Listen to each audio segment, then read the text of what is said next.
क्या आप जानते हैं कि कुछ दवाइयाँ ऐसी भी होती हैं जो सिर्फ मनुष्यों को बीमारी से निजात नहीं दिलाती बल्कि पौधों के लिए भी किसी संजीवनी बूटी से कम नहीं होती हैं। ऐसी ही एक दवाई है एस्पिरिन।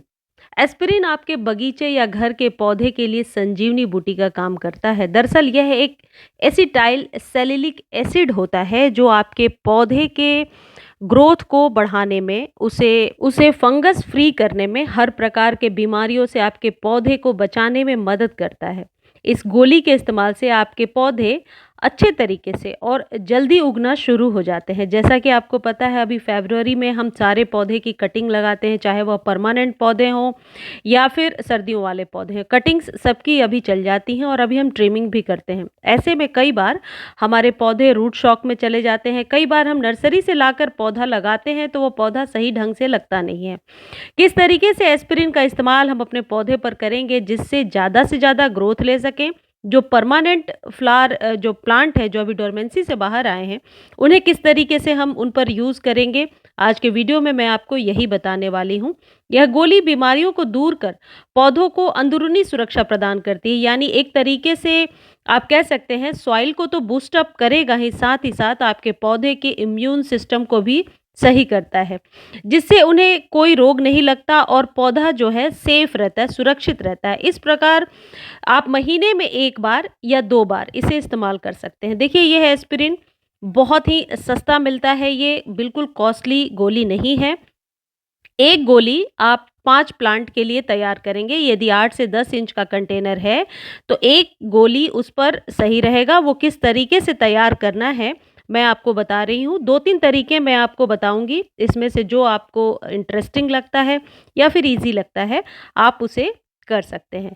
इसका इस्तेमाल आप परमानेंट जो पौधे हैं, उन पर भी कर सकते हैं, इंडोर प्लांट पर भी कर सकते हैं, आउटडोर प्लांट पर कर सकते हैं। जितने भी टाइप के आपके पास प्लांट्स हैं, सब पे इसका इस्तेमाल हो सकता है, चाहे वो अडेनियम हो या फिर जितने भी और कैक्टस वगैरह हो, सब पे इस्तेमाल कर सकते हैं, सक्लेंट पे भी कर सकते हैं।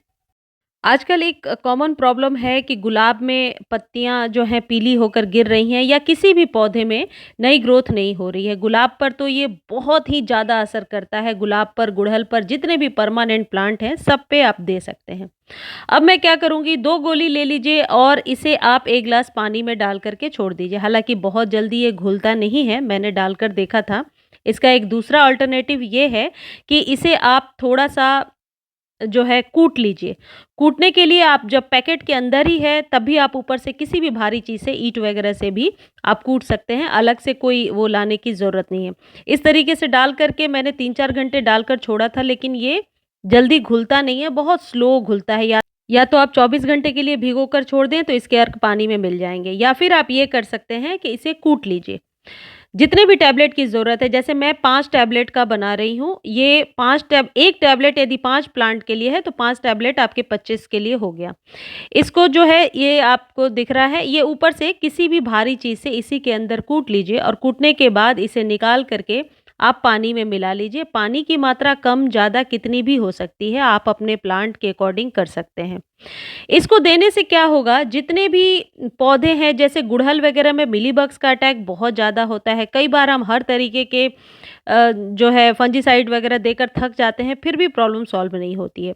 ये मिट्टी की उर्वरक क्षमता को बढ़ा देगा, यानी जो कुछ भी खाद आप डाल रहे हैं मिट्टी में, वह सॉइल इनटेक करेगा अच्छे से और अच्छे से परफॉर्म करेगा। इसलिए इसका इस्तेमाल सिर्फ महीने में 1 बार ही आपको करना है, ओवरडोज नहीं करना है। ये जो मैं कूट रही हूँ, इसे मैं पानी में मिला लूँगी और अपने सभी प्लांट्स को दे दूँगी। इसे आप ट्राई करें, सुबह में दे दीजिए तो ज़्यादा बेहतर है, या इवनिंग में दे दीजिए तो सही रहेगा, क्योंकि जब कभी हम कोई खाद देते हैं, सुबह और शाम देना अच्छा होता है।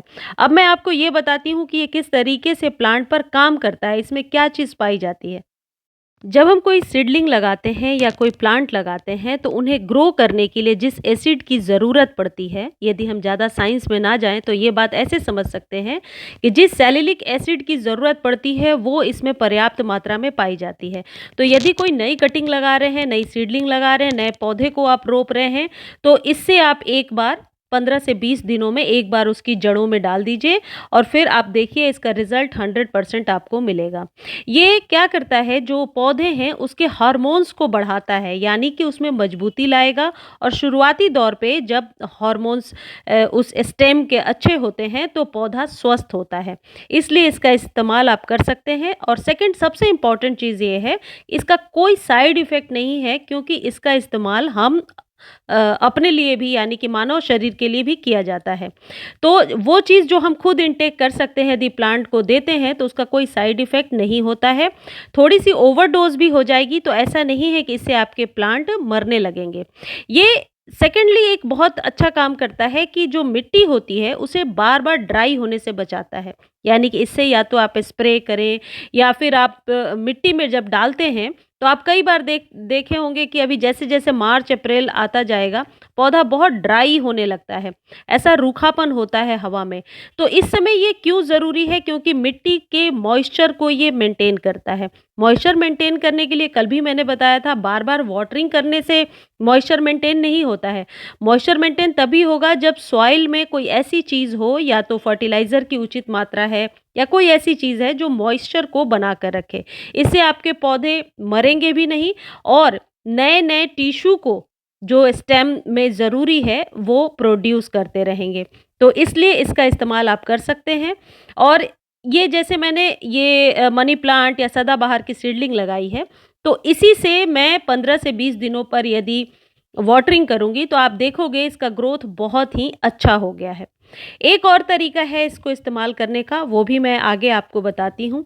देखिए, गुलाब पर या कई लोग कमेंट में कह रहे थे कि मनी प्लांट से पत्ते बिल्कुल गिर गए हैं और पत्ते नहीं निकल रहे हैं, तो आप उसकी मिट्टी में ये एक एस्पिरिन का टैबलेट दबा दीजिए। यदि 8 से 12 इंच का कंटेनर है, तो एक बार यदि आप ये टैबलेट दबा देते हैं तो धीरे-धीरे जब-जब आप वाटरिंग करेंगे, इसका थोड़ा अर्क पानी में मिलता जाएगा, मिट्टी में घुलता जाएगा।